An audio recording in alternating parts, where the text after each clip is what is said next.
کا شکار ہوتا ہے اور اس میں ہمیشہ ہارس ٹریڈنگ کی الزامات بھی لگتے ہیں، اور یہ ایک ایسی ایک پرانی ایک روش ہے جس پہ کہ ہمیشہ سینٹ میں یہ اب بات تقریباً طے ہو جاتی ہے کہ اس میں خرید و فروخت ہی ہوگی۔ آپ کو یاد ہوگا کہ پرائم منسٹر عمران خان نے اپنی ہی پارٹی کے سٹنگ ایم پی ایز کو پارٹی سے نکال دیا تھا 20، کیونکہ جو ہمارا سٹینڈ ہے جہاں تک الیکشنز کو ٹرانسپیرنٹ اور جینون ہونے کا، اس سلسلے میں سپریم کورٹ نے ایک شارٹ آرڈر دیا تھا۔ اس کی بنیاد پہ ہم نے ایک تو بل پیش کیا ہے اسمبلی میں، اور چونکہ آج اس پہ بحث ہوئی کہ ہم کس طرح سے اس کو پاس کرا سکتے ہیں، اس کی کانسٹیٹیوشنل امینڈمنٹ ہوگی، چاہے آیا اس پہ ایک آرڈر ایگزیکٹو آرڈر کے ذریعے ہوگا،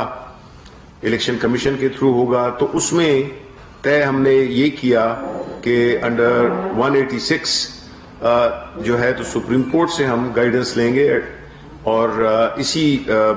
بات پہ ہم گائیڈنس لیں گے کہ ہمارا جو مدعا ہے وہ یہی ہے کہ وہ شو آف ہینڈز کے ذریعے وہ الیکشنز ہو۔ یہ پہلے کسی حکومت نے نہیں کیا، اور جو خاص طور پہ حکومت کا میں اس لیے کہتا ہوں کہ حکومت وقت کے پاس کئی وسائل ہوتے ہیں، حکومت وقت کئی طرح سے الیکشنز جو سینٹ کے ہوں اس کو وہ متاثر کر سکتی ہے، وسائل ہوتے ہیں، کئی چیزیں ہوتی ہیں، تو کوئی حکومت اس قسم کی چیزیں نہیں کرتی ہے جو کہ ہم کر رہے ہیں، کیونکہ ہم چاہتے ہیں کہ جو سینٹ کا الیکشن ہو ایک ایوان بالا ہے، وہ ٹرانسپیرنٹ بھی ہو اور کریڈیبل بھی ہو، اور اس میں وہی لوگ آئیں جو کہ مختلف پارٹیوں سے تعلق رکھتے ہوں۔ تو یہ انشاءاللہ ہم یہی امید کرتے ہیں کہ سینٹ کے الیکشن سے کافی پہلے اس پہ ہمیں گائیڈنس مل جائے گی سپریم کورٹ سے۔ اگر اسمبلی کا اجلاس ہوا اس میں ہم اس کو پاس کرانے کی کوشش کریں گے، کیونکہ یہ سب پارٹیوں کے مفاد میں ہے کہ جن کو وہ ٹکٹ دیتے ہیں ان کے وہ والے لوگ کامیاب ہوں اپنی اسٹرینتھ کے مطابق۔ تیسری چیز جو تھی جو کہ بڑی اہم ہے وہ تھی این ایف سی ایوارڈ کے تناظر میں ایک بات ہوئی جس میں کہ ایک پریزنٹیشن دی گئی فائنانس منسٹری کی طرف سے کہ وہ پیسے جو کہ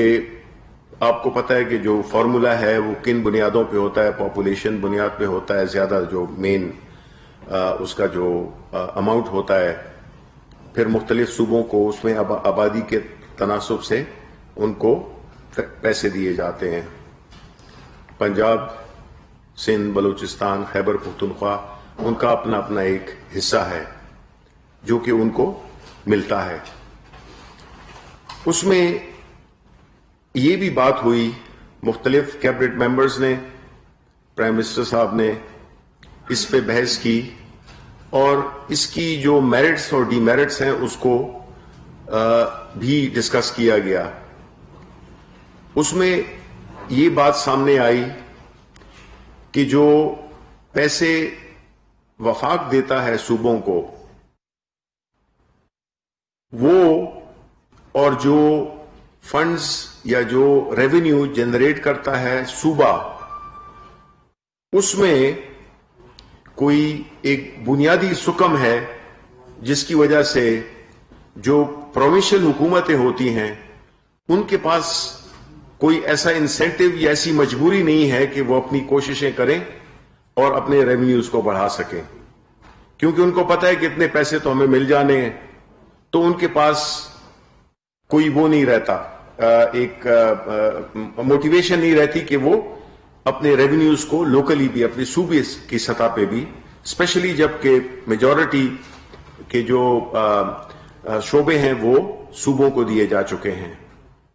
اس سے ہوتا کیا ہے کہ اگر آپ دیکھیں کہ اگر پنجاب ہے جس کو اگر این ایف سی ایوارڈ 2021 میں 1.441 خرب روپے ملتے ہیں، اس میں سے ان کا اپنا جو ریونیو کا شیئر ہے